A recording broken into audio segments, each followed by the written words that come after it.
Hi everybody. Well, today's story, we're starting with story number 10 and it's called Sleepy Peter. So every time I mention that Peter's sleepy or very sleepy, I want you to and yawn and stretch for me. Okay? 10. Sleepy Peter. Peter was sleepy, very sleepy. Perhaps it was the special meal he'd just eaten. Perhaps it was the wine he'd drunk. Perhaps it was the walk to the Garden of Gethsemane, or perhaps it was just eating late. "I'm going off to pray," said Jesus. "And Peter, I'd like you, James and John, to come with me." "All right," Peter yawned, even though he was sleepy, very sleepy. They walked a little way in silence, and then Jesus spoke again. "I'll just be over there," he said. "Wait for me. Pray for me. I won't be long."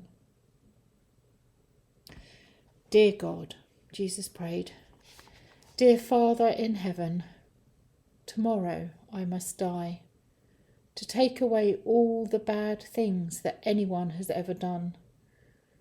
I know it's what you want me to do, but if there's any other way, any way to do this without so much pain and suffering, please show it to me now." Jesus prayed long and hard, and Peter tried to pray too, but Peter was sleepy, very sleepy. And every time he closed his eyes and tried to talk to God, he found himself dropping off to sleep. And so did James and John. Suddenly, someone was shaking him. "Peter! Wake up, Peter!" It was Jesus, and he was not very happy. "All I asked you to do was watch and pray. Please stay awake. I need your help. I really do." Peter wanted to help. He really did. But Peter was sleepy. Very sleepy. And it wasn't long before he nodded off again. 3 times Jesus returned. 3 times he found his friends asleep. But then something unexpected happened. Suddenly, Peter wasn't sleepy at all. Judas was there, and he wasn't alone.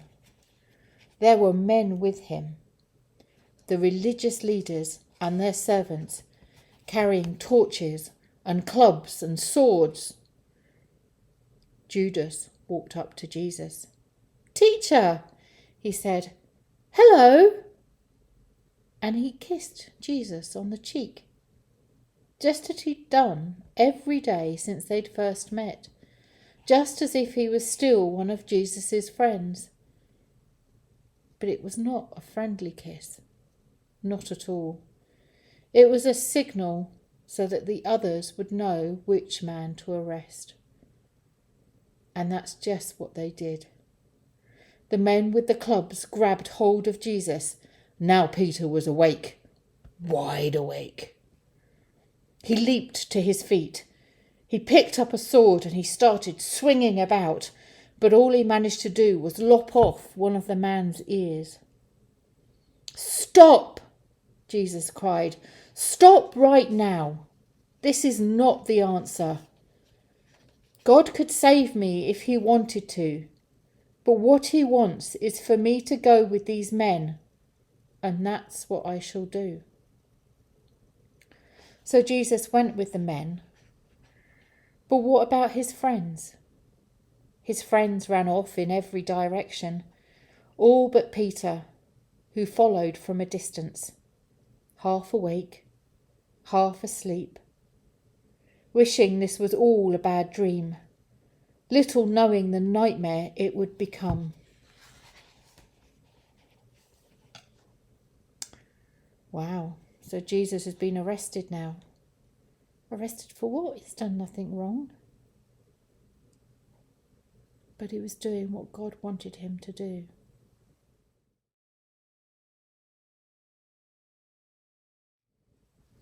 Story 11. A trial by night. The men who arrested Jesus took him to the home of the high priest, the most important religious leader of them all. "We've got Jesus right here where we want him," the high priest grinned. "Now all we need is a good reason to put him to death." So the religious leaders held a trial, but it was not a fair trial, with a judge, a jury, and people who promised to tell the truth. No, it was a crooked trial. The only people asked to speak were the ones who were willing to tell lies about Jesus. But they could not keep their story straight. It's what often happens when people lie. And so Jesus looked at them all and sighed. "For 3 years I have been teaching," he said, "teaching about God, teaching about his kingdom, teaching out in the open where everyone could hear what I had to say. I have nothing to hide. Why don't you question some of the people who have actually listened to me?" One of the religious leaders stepped forward and smacked Jesus in the face. "That's no way to talk to us," he shouted. "The high priest is in charge. He'll decide what happens here."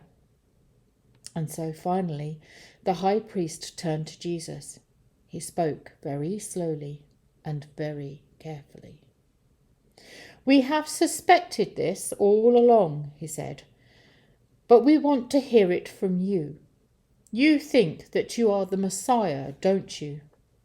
The special one that God had promised to send us, the very Son of God." Jesus looked at the high priest, and just as slowly and just as carefully he said, "Yes, that is exactly who I am. I am the Messiah.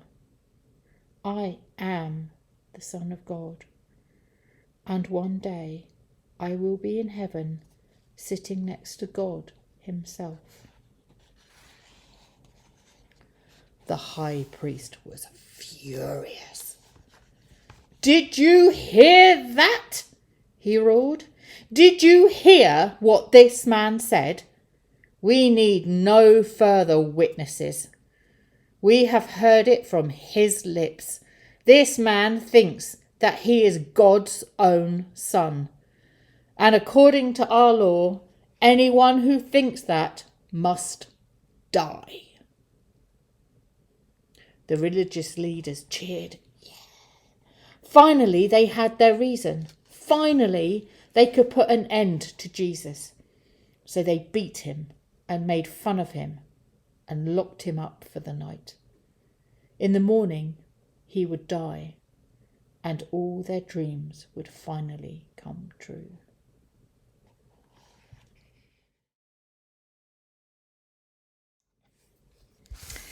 In the next story, I'd like you to put on facial expressions for whatever Peter is feeling. This story is all about Peter and how he feels about what's going on.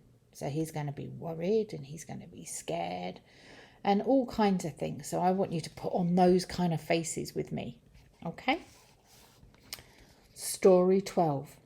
Panicking Peter. Peter was worried, very worried.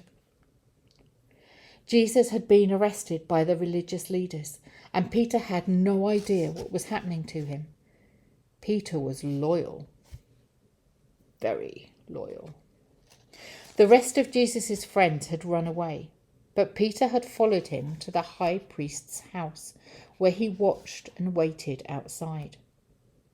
Peter was cold, very cold. So he joined the high priest's servants and huddled around the fire in the courtyard. And that was his mistake. "Hey, you!" called a servant girl, and she pointed right at Peter. "Aren't you one of Jesus' friends? I'm sure I've seen you with him." Suddenly, Peter was very frightened,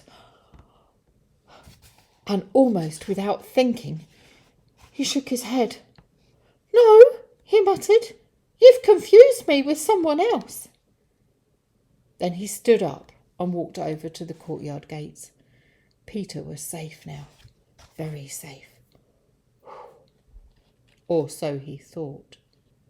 But the servants kept looking in his direction, and after a while another girl came over to him.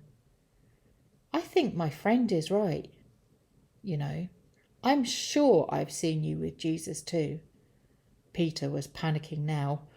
Really panicking. "Look," he said, "I've told you already. I don't know him. Now, why don't you just leave me alone?" "There," said another servant. "I thought I heard it. That's a northern accent you've got there, mate. An ancient accent, just like Jesus." "No," shouted Peter, panicking, frightened, confused. "How many times do I have to tell you? I'm not his friend. I don't know him. I've never had anything to do with him." At that very moment, somewhere off in the distance, a cockerel crowed.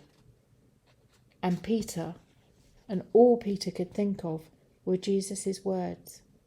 "Before this night is over, you will say 3 times that you don't know me." Now Peter was sad, very sad.